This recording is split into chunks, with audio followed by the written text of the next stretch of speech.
అందరికీ హాయ్. నా పేరు గురు. ఇవాళ మన టాపిక్ ఐఎల్స్. ఐఎల్స్ గురించి చాలామందికి తెలిసే ఉంటుంది. తెలియని వాళ్ళ కోసం ఈ వీడియో అనమాట. నాకు తెలిసినంత వరకు నేను స్టెప్ బై స్టెప్ ప్రాసెస్ చెప్తాను అనుకుంటున్నాను ఐఎల్స్ గురించి.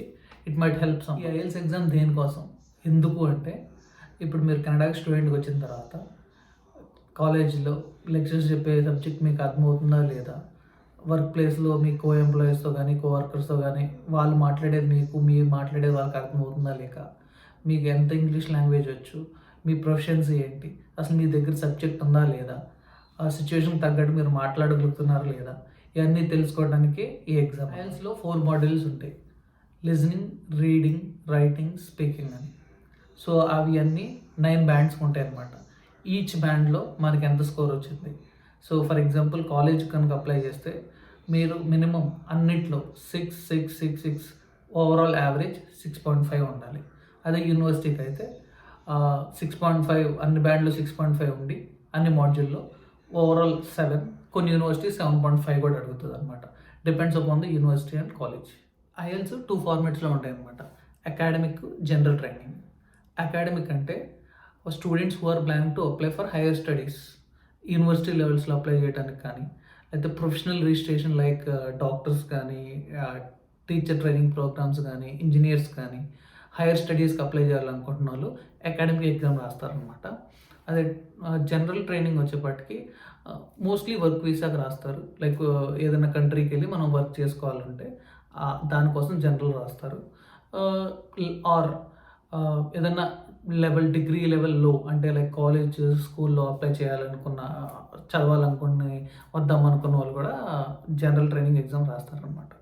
లాస్ట్ ఇయర్ వరకు ఎలా ఉండేదంటే, అకాడమిక్ స్టూడెంట్స్ రాయాలి, జనరల్ వర్క్ పర్మిట్కి రాయాలి. కానీ ఇప్పుడు స్టూడెంట్స్ జనరల్ ట్రైనింగ్ ఎగ్జామ్ కూడా రాయొచ్చు అనమాట. సో బేసికల్గా స్టూడెంట్స్ 2 రాయొచ్చు, బట్ వర్క్ పర్మిట్ రావాలనుకున్న వాళ్ళు మాత్రం జనరలే రాయాలి. స్పీకింగ్ అండ్ లిజనింగ్ అకాడమిక్, జనరల్లో సేమ్ ఉంటుంది. రీడింగ్ అండ్ రైటింగ్ కొంచెం డిఫరెన్స్ ఉంటుంది అనమాట. జనరల్ అయితే కొంచెం ఈజీగా ఉంటుంది. సో ఇప్పుడు ఐఎల్స్ బాగా టఫ్ అయిపోయింది, కొంతమంది స్కోర్ క్రాక్ చేయలేకపోతున్న వాళ్ళందరూ జనరల్ రాసి జనరల్లో ఈజీగా క్రాక్ చేయొచ్చు అనమాట. So how to book IELTS exam. So how to book IELTS exam అని మనం గూగుల్లో టైప్ చేయడంలోనే లింక్ ఓపెన్ అయిపోద్ది. దగ్గరలో మీ టెస్ట్ సెంటర్, మీకు దగ్గరలో ఉన్న టెస్ట్ సెంటర్ ఏదో చూస్ చేసుకొని, సో ఐడిపియా, బ్రిటిష్ కౌన్సిలింగ్, ఇంతవరకు ఏమో ఐడిపి, బ్రిటిష్ కౌన్సిల్ 2 ఉండేవి. కానీ ఇప్పుడు ఓన్లీ ఇండియాలో ఐడిపి ఎగ్జామ్స్ వరకే రన్ అవుతున్నాయి అనమాట ఫ్రమ్ లాస్ట్ ఇయర్ నుంచి. సో ఫీజు వచ్చేసి 14,700 రూపీస్ ఉంటుంది. సో మనం బుక్ చేసుకున్న తర్వాత బుక్ చేసుకున్నప్పుడు 2 ఫార్మాట్స్ ఉంటాయి మళ్ళీ: ఆన్లైనా, ఆఫ్లైనా, లైక్ పేపర్ బేస్డ్.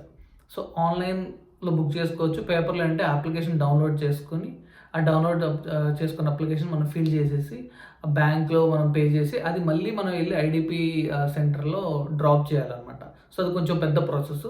ఆన్లైన్లో బుక్ చేసుకోవడం. బట్ ఇప్పుడు ఎగ్జామ్ ప్యాటర్న్ బుక్ చేసుకున్నప్పుడు 2 ఫార్మాట్స్ ఉంటాయి ఇందులో కూడా: ఆన్లైనా, పేపర్ బేస్డ్ ఏ ఎగ్జామ్ అనేది. సో ఆన్లైన్ అయినా పేపర్ బేస్డ్ అయినా 2 మనం ఎగ్జామ్ సెంటర్కి వెళ్ళి రాయాలి. ఎగ్జాము 2 hours 40 minutes ఉంటుంది. లిజనింగ్ ఏమో 40 minutes, reading, writing 1 hour. So speaking ఏంటంటే, ఇక్కడ స్పీకింగ్ ఎలా ఉంటుందంటే, 1 week ముందు, ఎగ్జామ్కి 1 week ముందు కానీ 1 week తర్వాత కానీ మనకి ఎప్పుడైనా స్లాట్ దొరకవచ్చు. మనం బుక్ చేసుకోవచ్చు మనకు కావాల్సిన టైము, లేదు మనం బుక్ చేసుకోలేదు, మనకు మెయిల్ వస్తుంది, మనం బుక్ చేసుకోవచ్చు. లేదు మనం బుక్ చేయకపోతే వాళ్ళే ఆటోమేటిక్గా ఒక టైం స్లాట్ మనకి ఇచ్చేస్తారనమాట. సో ఇప్పుడు ఆన్లైన్కి పేపర్ బేస్డ్కి డిఫరెన్స్ చెప్తాను. సో పేపర్ బేస్ మీద రాస్తే ఎగ్జామ్ రిజల్ట్స్ 13 to 15 days పట్టచ్చు. అదే ఆన్లైన్లో రాస్తే 3 to 5 daysలో వచ్చేస్తుంది. అదొక బెస్ట్ అడ్వాంటేజ్ అనమాట ఆన్లైన్లో రాయాలనుకుంటే. ఇంకోటి, సో ఇప్పుడు మనం రైటింగ్ తీసుకుంటే, రైటింగ్ పేపర్ బేస్డ్ అయితే మనం పెన్ను కానీ పెన్సిల్తో కానీ రాయాల్సి ఉంటుంది. అదే ఆన్లైన్లో సిస్టమ్ అయితే మనం టైప్ చేయటమే. సో ఎవరికైతే టైపింగ్ ఫాస్ట్గా వచ్చు, ఐ కెన్ మేనేజ్ అనుకుంటే, సో వాళ్ళు బెటర్ రైట్ ఆన్లైన్. సో లేదు మనం రిలాక్స్డ్గా మనం రాద్దాము అనుకుంటే, you can go with the paper based. నేను రీసెంట్గా విన్నది ఏంటంటే, ఆన్లైన్లో అయితే స్కోర్ కొంచెం అటు ఇటుగా కొంచెం స్కోర్ బాగానే వస్తుంది చాలామందికి అని విన్నాను. పేపర్ బేస్డ్ అయితే కొంచెం తక్కువ వస్తుందని విన్నాను. బట్ అది అది జెన్యూన్ రీజన్ అయి ఉండకపోవచ్చు. బట్ నేను విన్నాను కొంతమంది ఫ్రెండ్స్, జూనియర్స్ వాళ్ళు చెప్పడం వల్ల. సో అది మీకు ఏమైనా హెల్ప్ అవ్వచ్చు అని చెప్పాను. సో పేపర్ బేస్డ్కి దానికి చిన్న డిఫరెన్స్ ఏంటంటే టైం క్లాక్ కొంచెం స్ట్రెస్ లెవెల్స్ ఆన్లైన్లో ఎక్కువ ఉంటుందని అది కూడా విన్నాను ఫ్రెండ్స్ నుంచి. సో నేను కూడా కొంచెం ఎక్స్పీరియన్స్ చేశాను. సో మనకి టైం క్లాక్ సిస్టమ్ మన పక్కనే ఉంటుంది అనమాట ఎగ్జామ్ రాసేటప్పుడు. సో ఆన్లైన్లో అనుకోండి 60 నుంచి 59, 58, 56 ఇలా టైం తగ్గుతూ ఉంటుంది. సో మనకి కొంచెం ప్రెషర్ పెరుగుతూ ఉంటుంది అని అనిపించింది. అదే కనుక పేపర్ బేస్డ్ అయితే 1 to 2 అనుకోండి, 1 నిదానికి కొంచెం టైం ఉందని కొంచెం ఆలోచించుకుని రాయొచ్చు అని అనిపించింది. బట్ ఇట్స్ పర్సనల్లీ నా ఒపీనియన్. మీరు ఏది చూజ్ చేసుకున్నా end of the day results ఏమి ఉండొచ్చు. సో ఇప్పుడు మనం లిజనింగ్ గురించి మాట్లాడుకుందాం. లిజనింగ్ 40 minutes అని చెప్పాను కదా ఇందాక. సో 30 minutes ఎగ్జామ్కి, 10 minutes ఏంటంటే ఎగ్జామ్ అయిపోయిన తర్వాత మీకు ఒక ఆన్సర్ షీట్ ఇస్తారు.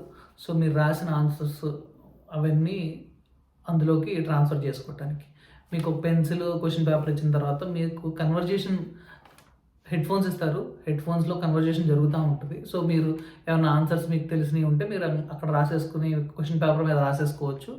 లాస్ట్ 10 minutes, 30 minutes అయిపోయిన తర్వాత 10 minutes ఎక్స్ట్రా టైం ఏంటంటే మీరు మీ ఆన్సర్స్ ట్రాన్స్ఫర్ చేసుకోవచ్చు. సో ఫస్ట్ ఆఫ్ ఆల్ ఈ లిజనింగ్లో 4 different ఆడియోస్ ఉంటాయి అన్నమాట. 4 different అంటే డిఫరెంట్ యాక్సెంట్ అండ్ వాయిసెస్తో ఉండొచ్చు ఆడియో రికార్డింగ్స్. సో అవి మేబీ మల్టిపుల్ చాయిస్ అవి ఉండొచ్చు, ఫిల్ ఇన్ ద బ్లాంక్స్ అవ్వచ్చు అయి ఉండొచ్చు, ఎస్ఆర్ నో అయి ఉండొచ్చు, ఏమన్నా పై డయాగ్రామ్స్ అయి ఉండొచ్చు. సో ఈ కన్వర్జేషన్లో 1 to 40 questions ఉంటాయి. సో ఫస్ట్ 10 questions చాలా ఈజీగా ఉంటాయి అన్నమాట. సో మ్యాక్సిమం స్కోర్ మీరు ఎక్కడైనా తెచ్చుకోవాలి అనుకుంటే లిజనింగ్లోనే అవుట్ ఆఫ్ 40 ఈజీ 35 స్కోర్ తెచ్చేసుకోవచ్చు. సో ఫస్ట్ 10 to 20 questions మీరు ఆల్మోస్ట్ 20 తెచ్చేసుకోవచ్చు. ఈజీగా ఉంటుంది. ఏదన్నా డే టు ఇద్దరు కన్వర్జేషన్స్ ఫర్ ఎగ్జాంపుల్ ఇద్దరు మాట్లాడుకుంటున్నారు అనుకోండి. ఫర్ ఎగ్జాంపుల్ ఏదన్నా ప్లేస్ తీసుకుందాం, విజయవాడ తీసుకుందాం. సో నేను విజయవాడ వెళ్ళాను, ఈ పరిసర ప్రాంతాలు బాగున్నాయి, నూజివీడు, మైలవరం, తిరువూరు, గన్నవరం, గుడివాడ ఈ ప్లేసెస్ బాగున్నాయి అని ఇద్దరు మాట్లాడుకుంటుంటారు. సో అందులో ఫస్ట్ వర్డ్ ఎలా అంటే ఫిల్ ఇన్ ద బ్లాంక్ ఇస్తారు. మిగతా 4 places ఇచ్చేసి మధ్యలో ఒక ప్లేస్ బ్లాంక్ ఇచ్చేస్తారు. అక్కడ మనం ఎన్న ప్లేస్లో మనం ఏంటి, ఫర్ ఎగ్జాంపుల్ మైలవరం ఉందనుకోండి, అక్కడ మనం మైలవరం రాయాలి. సో అట్లాగే ఏదన్నా అయి ఉండొచ్చు కన్వర్జేషన్. తర్వాత ఏదైనా టాపిక్ అయి ఉండొచ్చు డిఫరెంట్ యాక్సెంట్తో ఏదైనా topic. For example water, cricket, sports ఏదైనా సరే టాపిక్ మీద మాట్లాడుకుంటుంటారు. సో వాళ్ళు ఎస్ నో వాళ్ళ కన్వర్జేషన్ దగ్గర ఇలా ఉంటుంది. తర్వాత గ్రూప్ డిస్కషన్ ఉండొచ్చు, ఒక 5-6 మాట్లాడుకుంటుంటారు. వాళ్ళు ఏదైనా టాపిక్ గురించి మాట్లాడుకుంటున్నారు అనుకుందాం, ఫర్ ఎగ్జాంపుల్ క్రికెట్ గురించే మాట్లాడుకుంటున్నారు అనుకుంటున్నాం. సో ఆ 5 members దేని గురించి మాట్లాడారని బ్లాంక్ ఉండొచ్చు, లేకపోతే ఒక పై చార్ట్ ఉండొచ్చు. ఆ పై చార్ట్లో వాళ్ళు మాట్లాడే డిస్కషన్స్లో ఫిల్ ఇన్ ద బ్లాంక్స్ ఉండొచ్చు, మ్యాచింగ్స్ ఉండొచ్చు, ఇలా ఏదన్నా ఉండొచ్చు అనమాట. Format 40 questions. సో ఈ క్వశ్చన్స్ అన్నీ ఒక్కసారి రిపీట్ అవుతాయి అనమాట. మళ్ళీ రివర్స్ వెళ్ళి ఆడియో వినడానికి కుదరదు. సో బెటర్ ఏదన్నా ఇప్పుడు ఫర్ ఎగ్జాంపుల్ 9th, 10th మనం మిస్ అయ్యామనుకోండి, అది వదిలేస్తే బెటర్. నెక్స్ట్ మనం 11th, 12th మీద ఏదన్నా మాట్లాడుతున్నప్పుడు ఫోకస్ దాని మీద ఉండాలన్నమాట. అరే అది మిస్ అయిపోయామే 9th, 10th అని చెప్పి మనం బ్యాక్కి వెళ్ళిపోతే హోల్ మొత్తం మిస్ అయిపోతాం. ఏదో 1-2 మిస్ అయినా పెద్ద ప్రాబ్లం కాదు. సో బెటర్ కాన్సన్ట్రేట్గా రాసుకుని ఆ 13 minutes మంచి కాన్సన్ట్రేట్గా ఉన్నాం అనుకోండి, అయిపోద్ది. ఏదో 10th, 11th మిస్ అయినా సరే ఆ ఒకటి అలా వదిలేసి నెక్స్ట్ వాళ్ళు మాట్లాడుకునే కన్వర్జేషన్ బ్లాంక్స్ కానీ ఏదైనా రాసేసుకుంటే better. So end of the day end of the exam మీకు ఒక 10 minutes టైం ఉంటుంది కాబట్టి అందులో నుంచి ఆన్సర్స్ అన్నీ ఇందులో ట్రాన్స్ఫర్ చేసుకుంటారు. అప్పుడు ఏదన్నా మర్చిపోయి ఉంటే ఏదన్నా కన్వర్జేషన్ మర్చిపోయి ఉంటే రిలేటెడ్గా నెగిటివ్ మార్క్స్ ఉండవు కాబట్టి రిలేటెడ్గా దానికి దగ్గరలో చూస్ ద ఫాలోయింగ్ ఆన్సర్స్ ఉంది అనుకుంటే దాని రిలేటెడ్గా ABCDలో ఏదన్నా రిలేటెడ్గా మీకు అనిపించి ఉంటే ఆ ఆన్సర్ పెట్టేసుకోవచ్చు. సో ఎక్కువ స్కోర్ తెచ్చుకునేది లిజనింగ్లోనే. సో బెటర్ ఆ ఛాన్స్ మాత్రం మిస్ చేసుకోవద్దు. ఈజీగా 7.5 తెచ్చుకోవచ్చు అనమాట. నెక్స్ట్ రీడింగ్ అనమాట. రీడింగ్ ఏంటంటే సేమ్ 40 questions ఉంటాయి, 60 minutes అనమాట. సో దీనికి ఎక్స్ట్రా టైం ఏమి ఉండదు. మనం మనకు షీట్ ఇస్తారు. సో షీట్లో మన ఆన్సర్స్ అయిపోయింది, ఏ క్వశ్చన్ అయితే ఆన్సర్ అయిపోయిందో అది రాసేసుకోవడం అనమాట. మోస్ట్లీ రీడింగ్లో ఏంటంటే ఒక 3 to 4 పారాగ్రాఫ్స్ ఉంటాయి. సో పారాగ్రాఫ్స్లో ఎలా ఉంటాయంటే మనం చిన్నప్పుడు ఇంగ్లీష్లో ఉంటాయి చూసావా, ప్యాసేజెస్ లాగా ఉంటాయి కదా, ఆ ప్యాసేజెస్ ఉంటాయి అనమాట. సో వాటిలో ఉన్న కన్వర్జేషన్ మోస్ట్లీ రియల్ స్టోరీస్ కానీ, ఏదైనా కన్వర్జేషన్ కానీ, లేకపోతే ఏదైనా జరిగిన ఇన్సిడెంట్స్ కానీ దానికి సంబంధించి ఉంటాయి. సో మనం సేమ్ బ్లాంక్ కానీ, చూస్ ద కరెక్ట్ ఆన్సర్స్ కానీ, ఎస్ ఆర్ నో కానీ, మ్యాచింగ్స్, సో దానికి సంబంధించిన ఉంటాయి. సో మనకి ఏబిసిడీలు కానీ రాయాలన్నమాట, ఆన్సర్స్ ఉంటాయి. సో మనకు కూడా నెగిటివ్ ఆన్సర్స్ ఉండవు. ఐఎల్స్ మొత్తానికి నెగిటివ్ ఆన్సర్స్ ఉండవు. తప్పు అయితే తప్పు, రైట్ అయితే రైట్ అనమాట. సో మేక్ షూర్ ఏదన్నా మీకు రాని ఉంటే 40 క్వశ్చన్స్లో 20-30 1 or 2 ఆన్సర్స్ రాకపోతే కనుక మీకు బాగా క్లోజ్గా ఉన్న ఆన్సర్స్ రాసిస్తే బెటర్. సో ఇప్పుడు రీడింగ్లో నాకు తెలిసినంత వరకు, నా ఎక్స్పీరియన్స్ వరకు మీకు కొన్ని టిప్స్ చెప్తాను అనమాట. సో పారాగ్రాఫ్ ఇచ్చేసినప్పుడు మనం పారాగ్రాఫ్ చదవకూడదు. ఫస్ట్ రీడింగ్లో ఎప్పుడైనా క్వశ్చన్స్ చదవాలి, క్వశ్చన్స్ చదివి ఆన్సర్ రాయాలన్నమాట. So first line first question చదివితే ఫస్ట్ పారాలో తెలిసిపోతుంది. సో అదే పారా అంతా చదవాలంటే టైం వేస్ట్ అవుతుంది. పారా అంతా చదువుతారు. సో పారా చదివిన తర్వాత మళ్ళీ క్వశ్చన్స్ అంటే మనకి ఇది గుర్తుండదు, అది మళ్ళీ క్వశ్చన్స్ ఏమి అడిగారు మళ్ళీ వెనక్కి వచ్చి మళ్ళీ పారా చదవాలి, మళ్ళీ ఈరోజు టైం వేస్ట్ అనమాట. The best thing you can do is, మనం ఫస్ట్ క్వశ్చన్స్ చదువుతాం, ఫస్ట్ క్వశ్చన్ చదివి దాని ఆన్సర్ చదువుతాం, సెకండ్ క్వశ్చన్ చదివి ఆన్సర్ చదువుతాం. సో ఇక్కడ ఒక బెస్ట్ అడ్వాంటేజ్ ఏంటంటే ఐఎల్స్లో మనకి ఫర్ ఎగ్జాంపుల్ ఫస్ట్ క్వశ్చన్ దొరకలేదు ఆన్సర్, సెకండ్ క్వశ్చన్ దొరికింది. సో పారాలో సెకండ్ క్వశ్చన్లో ఆన్సర్ దొరికింది. సో సెకండ్ క్వశ్చన్ దొరికింది కాబట్టి ఫస్ట్ క్వశ్చన్ ఆన్సర్ కన్ఫామ్గా దానికన్నా పైన ఉంటుంది అనమాట, కింద అయితే ఉండదు. సో 1 to 40 ఆన్సర్స్ స్ట్రైట్ ఫార్మాట్లో ఉంటాయి ఐఎల్స్లో. So for example 20th question దొరికింది మీకు, 22nd దొరికింది, 21 దొరకలా. సో 20కి 22కి మధ్యలోనే కన్ఫామ్గా 21st ఆన్సర్ ఉంటుంది. సో దానివల్ల మీకు టైం వేస్ట్ కాకుండా మీకు 20కి 22కి మధ్యలో ఉన్న మళ్ళీ ఉన్న పారాని మళ్ళీ రివైజ్ చేస్తే మీకు ఈజీగా ఆన్సర్ దొరికిపోద్ది అనమాట. సో అదొక బెస్ట్ టిప్ నేను మీకు ఇస్తున్నాను. పారా మొత్తం చదవద్దు, క్వశ్చన్స్ చదవండి, క్వశ్చన్ చదివి ఆన్సర్ రాయండి. అండ్ సెకండ్ థింగ్ చెప్పాను కదా, ఇన్ బిట్వీన్ ఆన్సర్స్ ఉంటాయి, 1 to 40 ఆర్డర్లోనే ఆన్సర్స్ ఉంటాయి. సో మీరు ఎక్కడ టెన్షన్ పడాల్సిన అవసరం లేదు. రీడింగ్ చాలామంది టఫ్గా ఉంటుంది, రీడింగ్లోనే మాకు బ్యాండ్స్ తగ్గుతుంది అని చాలామంది అంటారు. బట్ ఒక ప్రాపర్ ప్లానింగ్లో కనుక మీరు కనుక ఫాలో అయితే రీడింగ్ అనేది చాలా ఈజీ. నెక్స్ట్ రైటింగ్లో 2 టాస్క్లు ఉంటాయి. First task 20 minutes, second task 40 minutes అనమాట. సో బేసిక్గా ఫస్ట్ టాస్క్లో లెటర్ రైటింగే ఉంటుంది. అంటే ఫర్ ఎగ్జాంపుల్ మీరు మీ హౌస్ రెంటెడ్ అనుకోండి, మీ హౌస్లో హీటర్ సిస్టమ్ పనిచేయట్లేదు అనుకోండి, మీ హౌస్ ఏజెన్సీకి లెటర్ రాస్తారనమాట.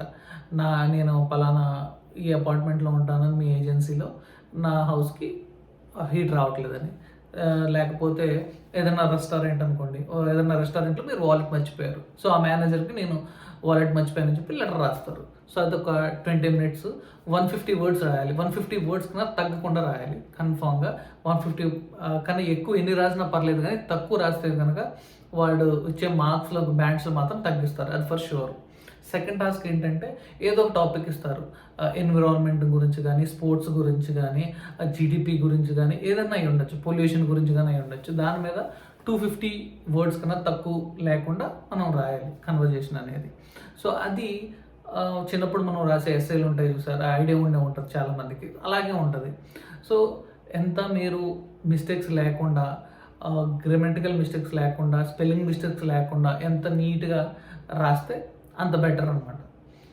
సో రైటింగ్ అనేది జనరల్ టాపికే, చాలామందికి మంచి స్కోర్ వస్తుంటుంది, అందులో పెద్ద ప్రాబ్లం లేదు. నేను ఇక్కడ ఇచ్చే టిప్ ఏంటంటే మీరు సెకండ్ టాస్క్ 40 minutes రాయండి. ఎందుకంటే 9 bandsలో ఫస్ట్ టాస్క్కి ఓన్లీ 3 bands వస్తాయి, సెకండ్ టాస్క్కి 6 bands వస్తాయి. సో ఎక్కువ స్కోర్ సెకండ్ టాస్క్ ఉంది కాబట్టి, సో మీరు ఫర్ ఎగ్జాంపుల్ ఫస్ట్ టాస్క్ రాయటం స్టార్ట్ చేశారనుకోండి, ఎక్కువ టైం దాని మీద ఆలోచించి ఫర్ ఎగ్జాంపుల్ 20 minutes అక్కడే 30 minutes అయిపోయింది అనుకోండి, సో ఎక్కువ స్కోర్ వచ్చే దాంట్లో తక్కువ టైం ఉంటుంది. కాబట్టి బెటర్ రైట్ సెకండ్ టాస్క్ 6 bandsకి మీకు 5 వచ్చేసిన దాంట్లో ఈజీగా 1 band వచ్చిన, లెటర్లో 1 band వచ్చిన 6 వచ్చేస్తాయి కదా. So better right second task first. Speaking ఒక 10 to 15 minutes ఉంటుంది కన్వర్జేషన్. ఎగ్జామినర్కి మీరు ఎప్పుడైతే ఎగ్జామ్ హాల్లోకి వెళ్ళగానే వాళ్ళు రికార్డ్ చేయడం స్టార్ట్ చేస్తారు. సో ఫస్ట్ 3 to 4 మినిట్స్ మీ గురించి tell me about your self అంటారు. మీ గురించి చెప్పమంటారు. తర్వాత మీకు స్పోర్ట్స్ గానీ, మీకు ఏ మూవీస్ గానీ, లైక్ ఎడ్యుకేషన్ గానీ దానికి సంబంధించింది మాట్లాడతారు. తర్వాత మీకు ఒక కార్డ్ ఇస్తారు. ఆ కార్డ్‌లో ఒక టాపిక్ ఉంటది. ఏదైనా అయి ఉండొచ్చు. సేమ్ మనం ఎన్నో టాపిక్స్ ఉంటాయి సార్. ఫర్ ఎగ్జాంపుల్ పొల్యూషన్ అయి ఉండొచ్చు. పిల్లలు టీవీ చూస్తున్నారు. టీవీ వల్ల ప్రాబ్లమ్స్ అయ్యి ఉండొచ్చు. లైక్ జీడీపీ గురించి అవ్వచ్చు. ఏదన్నా మీ ఇంట్రెస్ట్‌ని హాబీ బట్టి అయి ఉండొచ్చు. ఏదైనా అయి ఉండొచ్చు. ఒక కార్డ్ ఇస్తారు. ఆ తర్వాత మీకు ఒక పెన్ను, పేపర్ ఇచ్చి 1 మినిట్ టైమ్ ఇస్తారనమాట. ఆ 1 మినిట్ మీరు ఆలోచించుకొని మీరేమన్నా రాసుకోవాలంటే రాసుకోవచ్చు. ఆ తర్వాత 2 మినిట్స్ నాన్ స్టాప్‌గా ఆ టాపిక్ మీద మాట్లాడమంటారు. ఎప్పుడైతే వాళ్ళు నాన్ స్టాప్‌గా మాట్లాడమంటారో మీరు మాత్రం వాళ్ళు ఆపు అనేదాకా మీరు ఆపొద్దు. వాళ్ళు ఆపు అనటంలో తప్పు లేదు. మీరు అరే! వాళ్ళు ఆపమనేసారేంటి మధ్యలో నేనేం తప్పు మాట్లాడుతున్నానా అనుకోవద్దు. వాళ్ళు చెప్తారు మీకు. ఎప్పుడు స్టాప్ చేయొద్దు. సో స్పీకింగ్‌లో బెస్ట్ టిప్ ఏంటంటే మీరు ఫాస్ట్ కాకుండా స్లోగా, నిదానంగా మాట్లాడితే మీకే టైం సేవ్ అవుతది. సో ఆ తర్వాత ఆ టాపిక్ మీద ఒక 3, 4 క్వెషన్స్ అడగొచ్చు. సో ఆ క్వెషన్స్‌కి మీరు ఆన్సర్ చెప్పిన తర్వాత ఏదైతే మీకు ఇచ్చిన క్లూ కార్డ్ ఉందో దాని మీద ఇంకా డెప్త్‌గెళ్తారు. డెప్త్‌గా మిమ్మల్ని క్వెషన్స్ అడుగుతారు. ఒక 5-6 మినిట్స్ కన్వర్జేషన్ దాని మీదే ఉంటది. కొంచెం డెప్త్‌గెళ్ళి అనాలిసిస్ చేస్తారు. మీకు ఎంత సబ్జెక్ట్ వచ్చు, మీ ప్రొనౌన్సియేషన్ ఎలా ఉంది, మీ గ్రామర్ ఎలా ఉంది, మీరు ఎంత కాన్ఫిడెన్స్‌గా మాట్లాడుతున్నారు, లైక్ మీకు సబ్జెక్ట్ మీద గ్రిప్ ఎంత ఉంది. సో దాని మీద ఒక 5-6 మినిట్స్ మాట్లాడొచ్చు. ఫస్ట్ 3-4 మినిట్స్ తర్వాత లైక్ క్లూ కార్డ్ మీద ఒక 2-3 మినిట్స్ దాని క్వెషన్స్. సో ఓవరాల్‌గా 10-15 మినిట్స్ కన్వర్జేషన్ జరుగుతదనమాట మీకు ఎగ్జామినర్‌కి. మీరు మాత్రం అస్సలు భయపడకుండా రిలాక్స్డ్‌గా ఉండండి. టెన్షన్ పడకుండా స్లోగా, నిదానంగా మాట్లాడండి. So you will definitely get a good score. ఎందుకంటే చాలామంది టెన్షన్ పడి, నర్వస్ పడి, మర్చిపోయి లేకపోతే ఏం మాట్లాడాలన్న టెన్షన్ ఉంటది. కానీ ఎగ్జామ్‌లో చాలా కూల్‌గా ఉంటారు. మేబీ వాళ్ళు చూడటానికి సీరియస్‌గా ఉంటారు. జోక్స్ అవి ఏమి ఎయ్యరు గానీ వాళ్ళు చాలా లిబరల్‌గా ఉంటారు. మనకు తెలిసిన కాన్సెప్ట్ నిదానంగా, కూల్‌గా చెప్పి నవ్వుతా చెప్తా ఉంటే మీకు గ్యారంటీ స్పీకింగ్‌లో కూడా మంచి స్కోర్ వచ్చే ఛాన్స్ ఉంటదనమాట. ఒకే ఒక టిప్ ఏంటంటే ఫాస్ట్‌గా చెప్పకుండా స్లోగా, నిదానంగా అర్థమయ్యేటట్టు చెప్పండి. సో మీరు కూడా టెన్షన్ పడొద్దు. అంతే. సో ఇది లిజనింగ్, రీడింగ్, రైటింగ్, స్పీకింగ్ గురించి, ఐఎల్స్ గురించి. సో బేసిక్‌గా ఇంకా స్లాట్ బుక్ చేసుకున్న తర్వాత మీకు ఒక బుక్ వస్తదనమాట. ఆ బుక్‌లో కొన్ని ఎస్సేస్ ఉంటాయి. మీరయి ప్రిపేర్ అయితే చాలు. తర్వాత యూట్యూబ్‌లో మాక్ టెస్ట్‌లు ఉంటాయి. కుప్పలు తెప్పలుంటాయి. మీరు అది ప్రిపేర్ అయినా సరిపోద్దనమాట. సో ఇంకొకటి ఏంటంటే యూట్యూబ్‌లో ఫర్ ఎగ్జాంపుల్ ఇవాళ డేట్ ఫెబ్ 1 అనుకుందాం. ఫర్ ఎగ్జాంపుల్ ఫెబ్ 1 2022 అని ఈవినింగ్ పూట మీరు టైప్ చేస్తే ఆ రోజు ఏదో ఒక ప్యాటర్న్‌లో ఎగ్జామ్ వచ్చేస్తది. సో గత 2-3 ఇయర్స్ నుంచి ఉన్న అన్ని డేట్స్‌లో మీకు ఎగ్జామ్స్ అవైలబిలిటీ ఉంటాయన్నమాట. మీరు యూట్యూబ్‌లో ఉన్నాయి గనక ప్రాక్టీస్ చేసి మీకొచ్చే బుక్‌లో గనక ప్రాక్టీస్ చేస్తే మోర్ దాన్ ఎనఫ్ అనమాట. మన స్లాట్ ఆన్‌లైన్‌లో అయితే ఎవ్రీడే స్లాట్స్ దొరుకుతున్నాయి ఇప్పుడు. లైక్ లైక్ ఆఫ్‌లైన్ అయితే లైక్ పేపర్ బేస్డ్ అయితే వీక్లీ 4 ఉంటాయి. మోస్ట్‌లీ సాటర్‌డేస్ ఉంటున్నాయి. అది అకాడమిక్. జనరల్ అయితే వీక్‌కి 2 డేసే ఉంటున్నాయి. మరి ఇప్పుడు ఎలా ఉందో తెలీదు. బేసిక్‌గా అలా ఉంటాయి. సో మీరు ఆన్‌లైన్‌లో బుక్ చేసుకోవాలంటే ఎప్పుడైనా చేసేసుకోవచ్చు. సో అది పెద్ద ప్రాబ్లమ్ ఉండదు. సో ఈ ఐఎల్స్ రిజల్ట్స్ అనేది 2 ఇయర్స్ వ్యాలిడిటీ ఉంటాయి. అండ్ అట్లీస్ట్ 1 మంత్ ప్రిపేర్ అయ్యి ఎగ్జామ్ రాస్తే బెటర్. ఎందుకంటే స్లాట్స్ టైం వేస్ట్ అవుతుందనమాట. మనకి ఇప్పుడు రీసెంట్‌గా నేను చాలామంది స్టూడెంట్స్‌తో మాట్లాడుతున్నప్పుడు వాళ్ళు చెప్తుంది ఏంటంటే అడ్మిషన్స్ కెనడాలో క్రేజ్ బాగా ఉండటం వల్ల అడ్మిషన్స్ త్వరగా అయిపోతున్నాయి. సో అట్లీస్ట్ 1 ఇయర్ ముందు నుంచి మనం అప్లై చేస్తూ ఉండాలి. ఇప్పుడు 4-1 నుంచే మీరు కండిషనల్ కండిషనల్ అడ్మిషన్ అప్లై చేసుకోవచ్చు. సో అట్లా రాసుకుంటూ ఉండాలి. ఫర్ ఎగ్జాంపుల్ మీరు 4-2 అయిపోయాక స్టార్ట్ చేశారనుకోండి. సో 1 ఇయర్ వరకు అడ్మిషన్స్ దొరకకపోవచ్చు. సో ముందే రాసుకుంటే ఎలాగో 2 ఇయర్స్ వ్యాలిడిటీ ఉంటుంది కాబట్టి ముందే 1 ఇయర్ ముందే రాసేసుకొని మీరు అప్లై చేసుకుంటూ ఉంటే బాగుంటుంది. ఎందుకంటే 2022 జాన్ ఇది. సో 2022 సెప్టెంబర్‌కి ఆల్మోస్ట్ చాలా కాలేజెస్ ఫిల్ అయిపోయినాయి. 2023 జనవరికి కూడా కొన్ని యూనివర్సిటీస్‌లో కొన్ని కాలేజెస్‌లో అయిపోయినాయి అనమాట. సో చాలా క్రేజ్ కాంపిటీషన్ ఉంది. So better to write at least 8-9 months అంటే బెటర్ 1 ఇయర్ కన్నా ముందే రాసుకుంటే బెటర్ ఐఎల్స్ ఎగ్జామ్. ఇంకా ప్రిపేర్ అవ్వాలనుకుంటే అఫీషియల్ కేంబ్రిడ్జ్ ఐఎల్స్ గైడ్ అనే ఒక మొబైల్ యాప్ కూడా ఉంటుంది. ఆ యాప్లో అన్నీ ఉంటాయి అన్నమాట. సో మీరు అందులో కూడా చూసి ప్రిపేర్ అయిపోవచ్చు, మాక్ టెస్ట్లు ప్రిపేర్ అవ్వచ్చు అనమాట. సో రీసెంట్గా కొంతమంది నన్ను అడిగారు అనమాట, ఏ కాలేజు, ఏ యూనివర్సిటీ, ఏ బ్యాండ్ ఎంత స్కోర్ కావాలి ఏంటనేది. సో మనం గూగుల్కి వెళ్ళి ఐడిపి వెబ్సైట్లో హూ యాక్సెప్ట్ ఐఎల్ స్కోర్ అని కొడితే ఒక ఆర్గనైజేషన్ వస్తుంది. సో ఆర్గనైజేషన్ అంటే కాలేజ్ నేమ్ కానీ యూనివర్సిటీ నేమ్ కానీ టైప్ చేసి సెర్చ్ కొడితే మీ కాలేజ్ నేమ్, లొకేషను, ఆ కాలేజ్ ఎంత బ్యాండ్స్ మీది యాక్సెప్ట్ చేస్తుంది అనేది క్లియర్గా ఉంటుంది. సో మీరు ఫర్ ఎగ్జాంపుల్ విన్సర్ యూనివర్సిటీకి వెళ్దాం అనుకుంటున్నారు అనుకోండి, ఒక 6.5 ఉంటుంది. సో ఆ ఫైండ్ ఆర్గనైజేషన్ దగ్గర మీరు విన్సర్ కాలేజ్ విన్సర్ యూనివర్సిటీ కదా, విన్సర్ అని టైప్ చేసి సెర్చ్ కొడితే మీకు తెలిసిపోద్ది. ల్యాంప్టన్, సెనేకా, హంబర్ ఏదైనా సరే కెనడాలో ఉన్న ఏ యూనివర్సిటీ అయినా, ఏ కాలేజ్ అయినా అందులో మీరు సెర్చ్ చేస్తే వాళ్ళ మినిమం రిక్వైర్మెంట్ ఎంత, అన్ని కోర్సులకి ఎంత అనేది క్లియర్గా ఉంటుంది. ఏ కోర్సు కూడా ఉంటుంది, లొకేషన్ కూడా ఉంటుంది. ఫర్ ఎగ్జాంపుల్ కెనడోర్ కాలేజ్ ఉంది, అది నార్త్ బే మెయిన్ క్యాంపస్. కానీ ఇక్కడ టొరంటోలో కూడా మిస్ససాగా, స్కార్బ్రో, ఇంకా బ్రాంప్టన్ ఇలా రీజియన్స్లో ఉంది కదా. సో ప్రతి రీజియన్కి ఎంత స్కోర్ ఉంది, ఎంత స్కోర్ యాక్సెప్ట్ చేస్తున్నారని క్లియర్గా ఉంటుంది. సో మీకు అదొక ప్రాబ్లం లేకుండా మీరు చెక్ చేసుకోవచ్చు అనమాట. ఇంకా ఐఎల్స్ ఎగ్జామ్ అనేది ఎన్నిసార్లు అయినా రాసుకోవచ్చు. మళ్ళీ అడిగారు రీసెంట్గా కొంతమంది అడిగారు అనమాట, ఎన్నిసార్లు రాయొచ్చు అన్న అని అడిగారు. సో ఎన్నిసార్లు అయినా రాసుకోవచ్చు. వన్స్ మీరు ఎగ్జామ్ రాసిన తర్వాత ఒక 13 to 15 డేస్లో రిజల్ట్స్ వచ్చినాయి అనుకోండి, 15 డేస్ ఎగ్జామ్కి గ్యాప్ 15 డేస్ ఉండాలి. సో మీరు ఎగ్జామ్ రాయంలోనే మీకు తెలిసిపోద్ది మీరు సరిగ్గా రాశారా లేదా అనేది. సో ఇఫ్ యూ వాంట్ మళ్ళీ మీరు లేదు నేను సరిగ్గా రాయలేదు అనిపించేస్తే 15 డేస్ గ్యాప్లో మీరు మళ్ళీ బుక్ చేసుకోవచ్చు. ఒకవేళ ఫర్ ఎగ్జాంపుల్ మీకు మంచి స్కోర్ వచ్చి మీరు బుక్ చేసేసుకున్నారు, సరిగ్గా రాలేదని మళ్ళీ బుక్ చేసుకున్నారు, ఆ తర్వాత మంచి స్కోర్ వచ్చింది అనుకో, అది క్యాన్సిల్ చేసుకోవాలంటే కొంచెం కష్టం. మ్యాక్సిమం మనీ అయితే రిఫండ్ రావు. బట్ ఏదన్నా మీకు మెడికల్ ఎమర్జెన్సీ ఏది ఉంది అని ఏమన్నా డాక్టర్ రిపోర్ట్ తీసుకెళ్ళి సబ్మిట్ చేసి క్యాన్సిల్ చేసుకోవాలంటే ఒక 60 నుంచి 80% మనీ రావచ్చు. బట్ బేసిక్గా అయితే నాన్ రిఫండబుల్ అనమాట. ఒకవేళ పోస్ట్పోన్ అయితే చేసుకోవచ్చు. మీకు ఏమైనా మెడికల్ ఎమర్జెన్సీ కానీ ఏమన్నా ఉంది అంటే మీరు అది కూడా ఎగ్జామ్కి అట్లీస్ట్ లైక్ 1 వీక్ ముందైనా సరే, 10 డేస్ ముందైనా కానీ మీరు వాళ్ళకి మెయిల్ చేస్తే వాళ్ళు రెస్పాండ్ అవుతారు. మీ నేమ్లో కానీ మీ అడ్రస్లో కానీ ఏదైనా మిస్టేక్స్ ఉన్నా, మీ డేట్స్లో కానీ ఏదైనా ప్రాబ్లమ్స్ ఉంటే మీరు వాళ్ళకి మెయిల్ చేయొచ్చు. వాళ్ళ మెయిల్ ఐడి మీరు బుక్ చేసుకున్న తర్వాత మీ ఈమెయిల్లోనే వాళ్ళ కింద ఉంటుంది ఐఎల్స్ వాళ్ళది, ఐడిపి వాళ్ళది. సో వాళ్ళకి మెయిల్ చేయొచ్చు అనమాట. వాళ్ళు మీకు as soon as possible respond అవుతారు. సో ఎగ్జామ్ అయిపోయిన తర్వాత రిజల్ట్స్ వచ్చిన తర్వాత ఒకవేళ మీరు కనుక ఆ రిజల్ట్తో సాటిస్ఫై అవ్వకపోయి ఉంటే, ఫర్ ఎగ్జాంపుల్ మీకు 7 వస్తాయి అనుకుంటుంటారు, కానీ 5 or 4.5 వచ్చినాయి అనుకోండి, మీరు రీవాల్యుయేషన్ పెట్టుకోవచ్చు. రీవాల్యుయేషన్కి 8,500 రూపీస్ ఎంత అవుతుంది అనుకుంటారు రఫ్గా, ఎగ్జాక్ట్గా నాకు ఐడియా లేదు. బట్ మీకు కనుక ఏదన్నా బ్యాండ్లో ఎక్కువ వచ్చింది అనుకోండి, రీవాల్యుయేషన్లో ఎక్కువ వచ్చింది అనుకోండి, మీ మనీ అంతా మీకు రిటర్న్ చేసేస్తారు. బట్ ఇక్కడ ఫ్యాక్ట్ మనం ఒకటి నోటీస్ చేయాల్సింది ఏంటంటే 99.99% రీవాల్యుయేషన్ పెట్టిన వాళ్ళకి రాదనమాట స్కోర్. నాకు తెలిసినంత వరకు వాళ్ళకి ఎక్కువ స్కోర్ రాదు. ఎందుకంటే వాడు మనీ రిఫండ్ ఇవ్వాల్సి వస్తుంది కాబట్టి మ్యాక్సిమం వాడు ఇవ్వకపోవచ్చు. బట్ ఎప్పుడో ఒకరికి రావచ్చు. వచ్చిన వాళ్ళు కూడా నాకు తెలిసిన వాళ్ళు ఉన్నారు.